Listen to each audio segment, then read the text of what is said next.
অমিনগাঁৱত ভুৱা ভোটাৰ পৰিচয় ব্যৱহাৰ কৰি নিৰ্বাচনত অৱতীৰ্ণ হোৱাৰ অভিযোগ।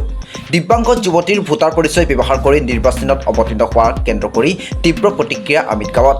লাচিতগড় গাঁও পঞ্চায়তৰ ৯ নং চিলা মহেখাইটি ৱাৰ্ড সদস্যপদৰ প্ৰাৰ্থী কবিতা বসুমতাৰীৰ বিৰুদ্ধে এই অভিযোগ। হয়, এই যিটো মানে ভুৱা তথ্য দি কবিতা বসুমতাৰীয়ে যিটো মানে এইবাৰ নিৰ্বাচনত আগবাঢ়িছে সেইটো মানে বৰ দুখিত। কাৰণ কিয় তেখেতৰ ইয়াতে ভোটৰ লিষ্টত নামে নাই আৰু যোৱা লোকসভাতো ভোট দিব পৰা নাই, তেখেতে নাম নাই আৰু এই বিধানসভাতো পোৱা নাই আৰু এইবাৰো ভোটৰ লিষ্টত নাম নাই। গতিকে তেখেতে এই ভুৱা তথ্য দি এই নিৰ্বাচনত উঠিব নালাগিছিল। সেইটো বৰ আমি গাঁওখন বৰ দুখিত। ২০২৪ চনৰ পঞ্চায়ত ভোটাৰ তালিকাত দিব্যাংগ কবিতা বসুমতাৰীৰ ভোটাৰ নম্বৰ ব্যৱহাৰ কৰি উৰাজাহাজৰ ছবিত প্ৰতিদ্বন্দ্বিতা কৰাৰ অভিযোগ একে নামৰে কবিতা বসুমতাৰীৰ বিৰুদ্ধে। ৯০ নং লাচিতগড় গাঁও পঞ্চায়তৰ অন্তৰ্গত ৯ নং ৱাৰ্ডৰ আমি স্থায়ী বাসিন্দা হয়। আমি শুনিবলৈ পাইছোঁ বা জানিছোঁ যে ইয়াৰে এজন প্ৰাৰ্থীয়ে আপোনাৰ নিৰ্দলীয় হিচাপে মানে পঞ্চায়ত নিৰ্বাচনৰ সদস্যৰ কাৰণে আগবাঢ়িছে। কিন্তু আমি নামটো কবিতা বসুমতাৰী। কিন্তু শুনামতে আমি জানিছোঁ যে কবিতা বসুমতাৰীৰ যিজন প্ৰাৰ্থীয়ে নিৰ্বাচনত মানে প্ৰতিদ্বন্দ্বিতা কৰিব বিচাৰিছে তেখেতৰ অৰিজিনেলি কিন্তু ভোটাৰ তালিকাত নাম নাই। আৰু যিজন কবিতা বসুমতাৰীৰ ভোটাৰ তালিকা তেওঁ মানে ছাবমিট কৰিছে সেইজন কবিতা বসুমতাৰী অলৰেডি এজন বিকলাংগ ছোৱালী, বেলেগ ছোৱালী।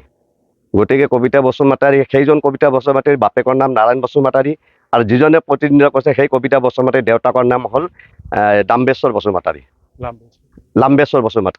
গতিকে সেইটোৱে আমি শুনিবলৈ পাই আমাৰ দুখ লাগিছে। কাৰণ কিয় ভুৱা তথ্য দি নিৰ্বাচনত অহাৰ কাৰণে আমি অতি দুখ পাইছোঁ। অঞ্চলটোৰ একাংশ লোকৰ অভিযোগ ২০২৪ চনৰ পঞ্চায়ত ভোটাৰ তালিকাত নাম নাই নিৰ্বাচনত প্ৰতিদ্বন্দ্বিতা কৰা কবিতা বসুমতাৰী। আমি ৯০ নং লাচিতগড় গাঁও পঞ্চায়তৰ অন্তৰ্গত ৯ নং ৱাৰ্ডৰ আমি গোটেই বাসিন্দা।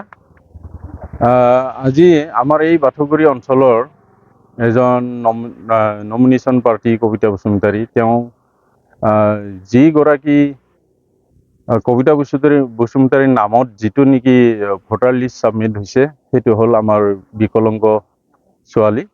গতিকে তেওঁৰ নামটো ভুল তথ্য হিচাপত তেওঁ সেইটো ছাবমিট কৰাটো আমি জানো। গতিকে তেওঁৰ মাক আছে, দেউতাক নাই। নাৰায়ণ বসুমতাৰী তেওঁ নাই, মাক আছে জ্যোৎস্না বসুমতাৰী। সিহঁতৰ গোটেইকেইটা সন্তানেই আছে এতিয়া বৰ্তমান। তেওঁৰ যিজন কবিতা বসুমতাৰী নামত ছাবমিট দিছে তেওঁৰ নাম কবিতা বসুমতাৰী আৰু যিজনী বিকলাংগ ছোৱালী সেইজনী হ'ল কবিতা বসুমতাৰী। তেওঁৰ নামটো দেউতাকৰ নাম নাৰায়ণ বসুমতাৰী। ভুৱাকে দিছে। ৰাইজে এইটো ধৰক ওপৰৱালা যিখিনি তেখেতসকলে যি বিহিত ব্যৱস্থা লয় তেখেতসকলৰ কথা, মই তাৰ বাবে মই আপোনালোকক সকীয়াল। জনপ্ৰতিনিধি এগৰাকী হ'ব আহিছে, তেওঁ নামটো ভুৱাকে দিয়াটো উচিত হৈছেনে? তেওঁ যিটো নাম দিছে সেইটো একদম ভুৱা, এইটো উচিত হোৱা নাই। ইয়াৰ বিপৰীতে নিৰ্বাচনত প্ৰতিদ্বন্দ্বিতা কৰা কবিতা বসুমতাৰীয়ে এই অভিযোগ ভিত্তিহীন আখ্যা দিয়ে। News 6 reporter live Assam. হয়, সেইটো মানে ময়ো গম পোৱা নাছিলে। সেইটো হয় মিছাই মানে কৰিছে। মই যোনটো নমিনেশ্যন দিছে মই সেইটো মোৰ ফুল নাই। মই ২৪ চনৰ মই যিখিনি ভোটাৰ লিষ্টত আছে সেইটো মোৰো নাম আছে। মই কাৰো হেৰিটো মই লৈ পেলাই মই সেইটো কৰা নাই। এইটো মোৰ ওপৰত ষড়যন্ত্ৰ কৰি আছে, যিটো মোৰ লগত ৰাইজে দলে বলে চব ওলাই অহা দেখা পাই কেনে সেইটো মোৰ ওপৰত কমপ্লেইন দিছে। Reporter live Assam.